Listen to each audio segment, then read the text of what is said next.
እርግጥ ኢህአፓ ወጣቱን ለማቀፍ ችሏል። በእውነት ከኛ የበለጠ ወጣቱን ለማቀፍ ችሏል። እኛም ትልቁ ድክመታችን ወጣቱን ለመያዝ አለመቻላችን እንደሆነ መረዳታችን አልቀረም።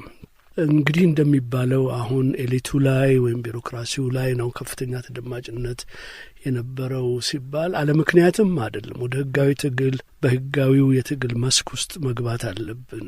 ስልጣኑ ማንም እጅ ይሁን እኛ አቋማችንን ለማስተዋወቅ በህገ ወጡ መንገድ ብቻ ለብዙ ዘመን ህቡ ሆነን ማንነታችን ሳይታወቅ እኛ እንሁን ወይስ ኢህአፓ ይሁን ሳይታወቅ ለብዙ ዘመን ኖረዋል። የመኢሶን መሪዎች ተብለው በኋላ የወጡት እውነት የመኢሶን መሪዎች መሆናቸው እንኳን ቀደም ሲል በኢህአፓ አይን የሚታዩ ሰዎች ነበሩ።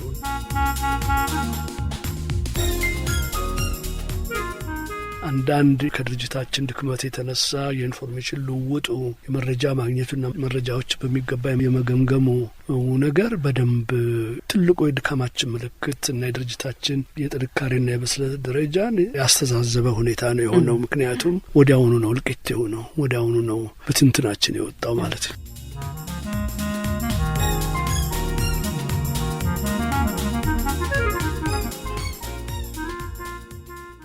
የተወደዳችሁ አድማጮች በተማሪዎች ንቅናቄ ወቅት በአገር ውስጥና በውጪ ከፍተኛ ተሳትፎ ከነበራቸውና በዚህ ሳምንት ሐሳባቸውን በመጠኑ እንድትሰሟቸው ከመረጥናቸው እንግዶች መካከል የዶክተር አማረ ተግባሩን ምልከታ በቅዳሜ የእንግዳ ጨዋታ ዝግጅታችን ነገ ከቀኑ በ9 ሰዓት ይጠብቁን። ሸገር 102.1 የእናንተው ሬዲዮ